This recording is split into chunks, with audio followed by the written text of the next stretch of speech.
سلام، من مهسام و امروز اول ژانویه 2024. So happy new year.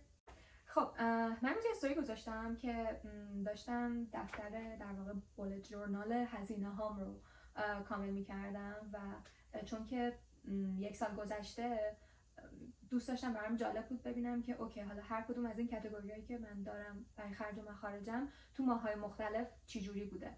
برای اینکه راحت‌تر بتونم حالا مثلا برنامه‌ریزی کنم که تو سال جای چطور اون کاتگوری رو هندل کنم. پاسخ گرفتم که حتما نتیجه رو هم پست کنم، استوری کنم و تصمیم گرفتم که یه ویدیو ضبط کنم و این ویدیو رو توی یوتیوب پست کنم. لذا hello, this is my first YouTube video. خب اول حالا قبل از اینکه بریم و من هزینه هایی که کردم در طول ماه‌های مختلف رو بهتون نشون بدم، لازمه که یه اطلاعات کلی راجع به درآمدها توی آمریکا بدم بهتون. البته درآمد که منظورم درآمد دانشجوییه، چون که من هنوز نرفتم سر کار و خب خیلی از افرادی هم که این ویدیو رو می‌بینن و در واقع براشون مهمه که مدیریت مالی کنن احتمالاً دانشجو هستن. خب درآمد دانشجوی PhD توی آمریکا یکم متفاوته و میشه براش یه رنج رو تعریف کرد، ولی به طور میانگین یه چیزی بین سالی 30,000 تا درآمدشون هستش و این درآمد بستگی به ایالتی که هستن، شهری که هستن و حالا هزینه هایی که برای زندگی مینیمم اون شهر توی اون شهر لازمه رو اون حقوق پوشش میده. برای همین مثلا در واقع حقوق دانشجویی که توی نیویورک و یا اونی که توی لس آنجلسه قطعا بیشتر از اونی که توی شهر کوچیک دانشجویی مثلا لینکن داره زندگی میکنه. از طرف دیگه باز این درآمدها دپارتمان با دپارتمان متفاوته. مثلا من میدونم که دپارتمان ادویکیشن حداقل توی دانشگاه ما کمترین درآمد رو دارن که خب خیلی درآمد پایینیه، یعنی حقوق پایینیه و از اون طرف باز بچهای انجینیرینگ بیشترین درآمد رو دارن. حالا این وسط هم بقیه‌شون متفاوت هستش، یه رنجی هستش، ولی بیاین همون 30,000 تا رو در نظر بگیریم و با اون 30,000 تا پیش بریم. حالا اگه سالی 30,000 تا بگن که آقا ما بهتون میدیم، بعد مثلا با خودتون ممکن 2 تا 4 کنیم که اوکی 30,000 تا رو تقسیم بر 12 کنم، احتمالاً ماهی مثلا چه می‌دونم 2500 تا 2500 600 تا مثلا دستم میگیره و میگم خب خیلی خوبه. اما باید بگم شما در اشتباهین، به خاطر اینکه مقدار زیادی مالیات از اون حقوق هر ماه کم میشه و شما یه چیز خیلی کمتری رو دستتون میگیره. این مقدار مالیات هم ایالت به ایالت متفاوته. در همین من نمیتونم که مثلا بهتون بگم آقا 7% کم میشه، 10% کم میشه، ولی نمیتونید حالا با جزئیات بیشتر خودتون برید سرچ کنید. ولی حالا اگه مثلا حقوقتون 30,000 تا باشه در سال، یه چیزی هول و هوش مثلا ماهی شاید 2,000 تا اینا میاد دستتون و مثلا 400 تاش میره تسک. حداقل توی ایالت ما این شکلیه. تکس گفتم تسک نمیدونم. آره، حالا فرض کنید که شما ماهی 2,000 تا دارین درآمد دارین و بعد با این ماهی 2,000 تا پول اجاره خونه‌تون رو بدین، پول قسط تلفنتون، منظورم حالا گوشی موبایل، اینترنت، حالا اگه برق دارین، آب دارین، گاز دارین، اینا باز متفاوته. اگه میخواین که تلویزیون رو در واقع کیبل بگیریم واسه هزینه تیوی بدین و اینا باز بحثش جداست و اینا. اگه میخوایم ماشین بگیرین، پول قسط ماشین هست، پول قسط بیمه هستش.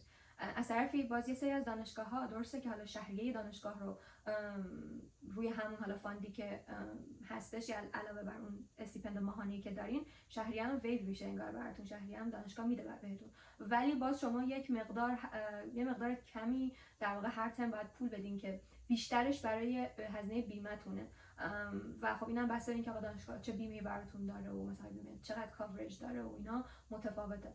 برای ما میدونم که مثلا هر ترم حدودا 1300 تا اینا ما باید بابت هزینه بیمه و یه مقدار کمی هزینه ساده از کتابخونه و نمیدونم باشگاه و اینجور حرفا پرداخت کنیم. حالا پس اینم در نظر داشته باشین که اون 1400 تا رو البته 1300 400 تا هر چقدر که هست و دانشگاه میتونه براتون قسط بندی کنه و شما مثلا توی 3 تا قسط پرداخت کنین، یعنی ماهی 400 تا پول حالا اون دانشگاه رو بدین اینا. و اگه توی 3 تا قسط باشه یعنی شما 6 ماه از 12 ماه سال رو ماهی $400 باید پول دانشگاه بدین که خب باید حواستون به این قضیه ها باشه. حالا بریم سراغ بیلز که اولین کاتگوری من هستش. بیلز شامل چیا میشه؟ اگه اون ماه من خب هزینه دانشگاه اون $400 داشتم، خب هزینه اون میشه. هزینه اجاره خونم رو در نظر گرفتم، هزینه گوشیم که دارم حالا بابتش ماهانه پرداخت میکنم، هزینه اینترنتی که پولش رو میدم، و حالا هر کسی باز دوباره یه سری هزینه میاد بالاش. اگه نمیدونم اشتراک ماهیانه مثلا نتفلیکس دارین، نمیدونم والمارت دارین، آمازون دارید، هر چیزی که دارین دوباره اینا میاد روش و من خب حالا یه سری هزینه های ماهیانه دیگه هم وسط هستش. همونطور که مشاهده میکنی حالا به این بیلز ژانویه من خیلی دقت نکنید، به خاطر اینکه من ژانویه پارسال خونه‌مو عوض کردم و اینجا مدلیه که اول هر ماه تو پول اجاره رو میدی و کلا یعنی پیش پولو میدی. برای همین من توی ژانویه در واقع پول 2 تا اجاره رو دادم و از اون طرف دیگه پول دپازیت هم اینجا اومده و خب کلا یکم بالاتره. اون حالا 2400 ژانویه رو ندید بگیرید، روی ماهای دیگه بیشتر تمرکز کنید. همونطور که میبینید حقوق در واقع بیلز فوریه و مارچ و اپریل من تقریبا مثل همه این 3 ماهی هستش که من اون $400 دانشگاه رو هم دارم پرداخت میکنم و در واقع حدود $1200 اینا دارم پول بیلز میدم که حالا اگه 2 تا 4 تا کوین 400 تاش که بره میمونه 800 تا. من $700 اجاره خونه میدادم و در واقع میمونه چقدر؟ $100. این $100 هم میرفت پول گوشی و با در واقع پول برقی که میدادم. حالا یه توضیح این وسط همینجا بخوام راجع به اجاره خونه و پول برق و گاز بدم، بازم میگم شهر به شهر هزینه اجاره خونه خیلی متفاوته. لینکن یه شهر دانشجویی و هزینه های اجاره خیلی خب به نسبت کمه، برای همین بچه‌ها اغلب تکی خونه میگیرن.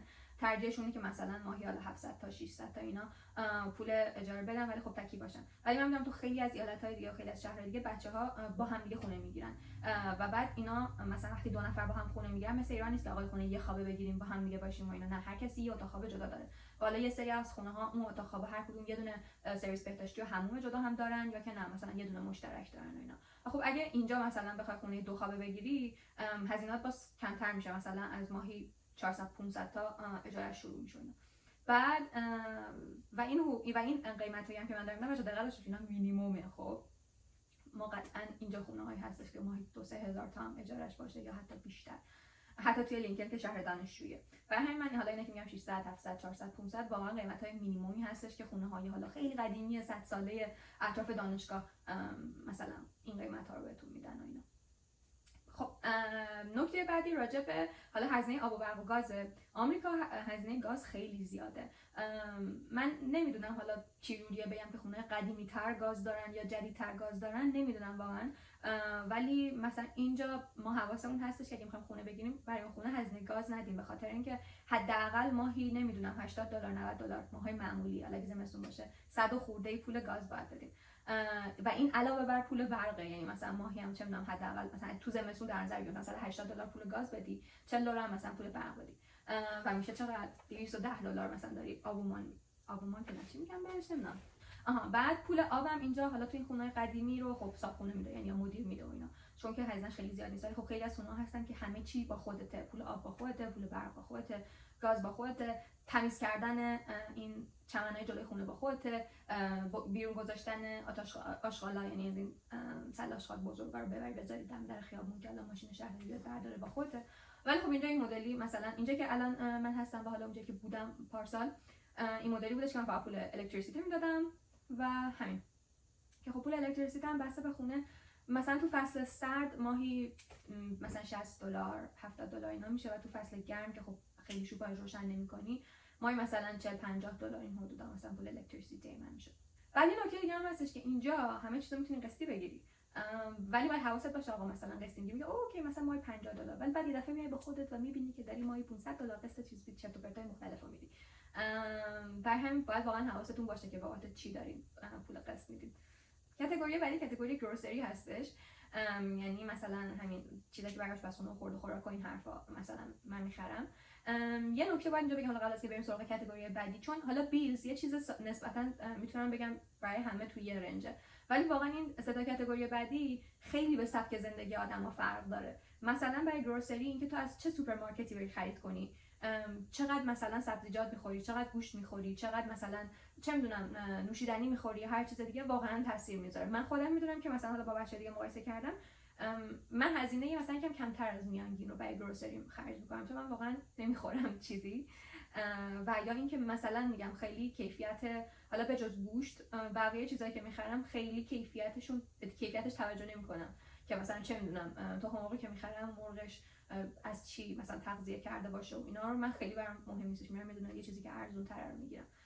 ولی خب خیلی ها هستن که براشون مهمه آقا مثلا حتما چیزی که شیری که میگیرن با کیفیت باشه، گوششون با کیفیت باشه و اینکه حالا باز دوباره از این طرف دیگه رسید مثلا تو میری از والمارت خرید میکنی، از هایوی خرید میکنی، از نمیدونم تریدر جوز خرید میکنی، حالا اینجا دیگه یه چیزی مغازه باشه، حالا باز ایالت به ایالت متفاوته. ولی فکر کنم که ارزون ترین فروشگاه حالا این گروسری استور که مثلا میتونی ازش خرید کنی احتمالاً والمارت و خب من مثلا با والمارت اوکیه. برای همین مثلا هزینه گروسری من رو در نظر بگیر که من یادم هست که میگم بازم دوباره تکرار کنم خیلی برام مهم نیستش و واقعا کم میخورم. و حالا پس با این پیش‌فرضیاتی که گفتم میانگین هزینه که من برای گروسری میکنم ماهی حدوداً $200. کاتگوری بعدی کاتگوری شاپینگمه. نمیدونم چرا من واقعا اینقدر اوور استیمیت کرده بودم مقدار شاپینگمو که این در واقع محوری گرگاش انقدر زیاد گذاشتم براش. ولی خب تا اونجا متوجه شدم مثلا ماهی حدودا $150 اینا من شاپینگ برای در واقع خرید هزینه میکنه. حالا این شاپینگ مثلا ممکنه چه فرقی با گروسری، این شاپینگ شامل چرت و پرتای دیگه که میخرم، همونطور که مشاهده میکنید گلدون، نمیدونم شم، لیوان، نمیدونم شلوار، بولیز، لباس، گل، تلویزیون، مبل، فلان این حرفا. در واقع شاپینگ میشه چیزهای غیر خوراکی که من مثلا براشون حالا خرج میکنم. باز اینم متفاوته، این یک کاتگوریه که واقعا دانشجو میتونه با کنترلش یعنی بیاره این هزینه رو به مینیمم برسونه و خب بتونه پول بیشتری سیو کنه یا چه میدونم پول بیشتری برای گروسریش خرج کنه. من از اونجایی که یادم هستم که خرید درمانی میکنم و وقتی که مثلا افسرده میشم نمیدونم میخوره تو ذوقم یا هر چیزی میرم بیرون، میرم مغازه ایکس کوچولو مثلا برای خودم میخرم و اینا، و همین مثلا برای در واقع رنج شاپینگ هم همین حدوده. و کاتگوری آخر کاتگوری کافی شاپس اند رستورانتس هستش که من مثلا در ماه مثلا هر دفعه میرم از استارباکس قهوه میگیرم یا که شام میرم بیرون نهار رو مثلا توی رستوران دانشگاه میخورم و اینا، یا توی این کاتگوری قرار میگیره. و بعد عکس کاتگوری شاپینگ این کاتگوری من آندر استیمیت کرده بودم، همونطور که می‌دونم ماه جولای در اون اسکیل اصلا صفحه من هم جا نشد و چیزی که متوجه شدم مثلا خیلی واقعا متفاوته ماه به ماه، ولی مثلا یه چیزی در حد $60-70 رو میشه میانگین در نظر گرفت مثلا که من بیرون غذا خوردم. و حالا باز رستوران با رستوران هم فرق داره، شهر با شهر قیمتش فرق داره، ولی اینم باز دوباره جزء کاتگوری هستش که شما میتونید کنترلش کنین و کم یا زیاد بودن هزینه‌اش واقعا بستگی به سبک زندگی شما داره. البته که خب من یه سری هزینه دیگه هم حالا دارم که بعداً رفت مثلا میاد توی کاتگوری نمیدونم آدرز یا بعضی از ماها کاتگوری اینترتینمنت دارم، رفتم سفر یا نمیدونم سینما یا رفتم چه میدونم بازی یا نمیدونم این چیزا که کافه بازی و اینا، یا مثلا هزینه که بابت ماشین کردم اوبر گرفتم نمیدونم، یا اگه ماشین دارین هزینه حالا کار باشش نمیدونم پارکینگش و خیلی چیزا دیگه که میدین اینا هم میتونه اضافه بشه. ولی این 4 تا کاتگوری به نظرم 4 تا کاتگوری اصلی بودن که بخش عمده‌ای از هزینه ها رو به خودشون اختصاص میدن و حالا بقیه کاتگوری ها واقعا متفاوت میتونه خیلی متفاوت میتونه باشه ماه به ماه. دیگه به نظرم این توضیحات کاملی بود که میتونستم بدم روی حالا این در واقع 2023 in a glance.